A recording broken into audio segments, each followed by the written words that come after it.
எங்கள் ஆஃபீஸ் பார்த்திங்கன்னா சென்னையில் தான் இருக்குது. சென்னையிலேருந்து தான் நாங்கள் மற்ற ஊருக்கெலாம் வந்து பண்ணுவோம். வேறு எங்கேயும் வந்து பிரான்ச்சஸ்லாம் கிடையாது. சென்னையிலேருந்து வந்து தான் பண்ணுவோம். இப்போ இந்த ஒர்க்கு பார்த்திங்கன்னா நம்ம திருச்சியில் பண்ண ஒர்க்கு. திருச்சி அயோத்தியப்பட்டினம் சொல்லிட்டு ஒரு ஏரியாவில் பண்ண ஒர்க் இது. நாங்கள் எல்லா ஊருக்கும் போய் ஒர்க் பண்ணுவோம். ஆனால் அதுக்கான சார்ஜஸ் வரும். Transport charges, site visiting charges வரும் வெளியூர் வந்து பண்ணும்போது. இது வந்து நம்ம வெளியூர் வரும்போது மட்டும்தான் இந்த சார்ஜஸ் வரும். சென்னைக்குள்ளே சென்னை சுற்றி இருக்கிற ஏரியாவுக்குலாம் வந்து இந்த சார்ஜஸ்லாம் வந்து ஆட் ஆகாது. இந்த வீட்டில் பண்ண மெட்டீரியல் பார்த்திங்கன்னா ஸ்ட்ரக்சர்லேயே வந்து பிளெயின் கலர் பண்ணியிருக்கோம். பிளெயின் கலரில் வந்து நான் ஃபஸ்ட்டே சொல்லியிருக்கேன் 10 கலர் இருக்குது பிளெயின் கலரில். நீங்கள் சாம்பிளில் பார்த்தீங்கன்னா 9 கலர் தான் இருக்கும். இந்த கலர் நேம் வந்து டர்க்கிஷ். இப்போ இந்த கலர் பார்க்குறீங்களா, இது நேம் வந்து டர்க்கிஷ் ஒயிட் வந்து போட்டிருக்கோம். இந்த டர்க்கிஷ் கலர் எல்லா பெயிண்ட்டுக்கும் வந்து செட் ஆகும். பார்க்கவும் லுக் வைஸ் வந்து ரொம்ப நல்லாயிருக்கும். இது வந்து சாம்பிளில் இருக்காது. ஆனால் இந்த கலர் வந்து சாம்பிளில் இல்லாத எக்ஸ்ட்ரா கலர் இது.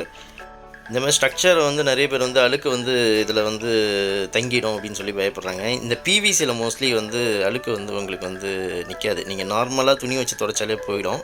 இது பெட்ரூம்க்கெலாம். நீங்கள் கிச்சனில் வந்து எண்ணெய் பிசுக்கெலாம் வரனால ஈர துணியை வச்சு துடைச்சிங்கனாலே போதும். இதில் எந்த லிக்யூடும் வந்து யூஸ் பண்ண தேவையில்லை. நார்மல் ஈர துணியை நீங்கள் நல்லா பிழிஞ்சிட்டு துடைச்சிங்கனாலே போயிடும். இந்த ஸ்ட்ரக்சர்ன்றது ரொம்ப பெரிய பெரிய இதாக இருக்காது. அது ரொம்ப மைன்யூட்டாக சின்னதாக இருக்கும் அது. அதனால் அதில் வந்து உங்களுக்கு அழுக்கெலாம் வந்து படியாது.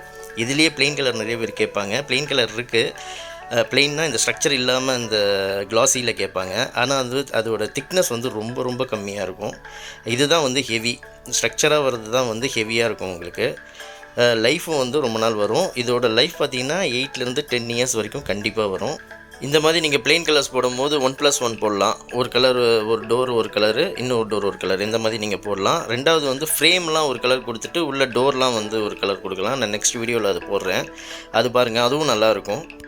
அதுமாதிரி பிவிசி ஒர்க் பண்ணும்போது உங்களுக்கு எக்ஸ்ட்ராவாக எந்த சார்ஜஸ் வரும்னா அந்த ட்ராயரோட சார்ஜஸ். அது PVC, wood, aluminium, MDF, FRP நீங்கள் எது போட்டிங்கனாலும் அந்த ட்ராயர் வந்து தனியாக வரும். அந்த கட்லரி பிளேன் பிளேட் வருது இல்லையா, அது வந்து நீங்கள் இன்டீரியர் பண்ணும்போது அது வந்து தனி காஸ்ட்டு. அது இதோட ஆட் ஆகாது. நாங்கள் ஸ்கொயர் ஃபீட் எடுக்கிறதோடு அது ஆட் ஆகாது. நிறைய பேருக்கு அது தெரியல. அது கேட்டுக்கிட்டே இருக்காங்க, அது சேர்த்து தானே நீங்கள் ஸ்கொயர் ஃபீட் எடுக்கிறீங்க அப்படின்ற மாதிரி கேட்குறாங்க. அது வந்து இதில் ஆட் ஆகாது. அது நீங்கள் இன்டீரியர் எந்த மெட்டீரியலில் பண்ணாலும் அது வந்து தனி காஸ்ட்டு. யூபிவிசி பிவிசியில் இருக்கிற பெனிஃபிட் என்னென்னு பார்த்தீங்கன்னா கரையான் வராது, ஒயிட் ஹேண்ட்ஸ் வந்து வராது. ப்ளஸ்ஸு காஸ்ட் வந்து உங்களுக்கு வந்து கம்மியாக இருக்கும். மற்ற மெட்டீரியலோட மற்ற இன்டீரியரோட நீங்கள் இது பார்க்கும்போது இது வந்து காஸ்ட் வந்து ரொம்ப கம்மியாக இருக்கும். வேறு ஏதாச்சும் டீட்டெயில்ஸ் தேவைப்பட்டதுன்னா இந்த வீடியோவில் இருக்கிற நம்பர் கால் பண்ணுங்கள்.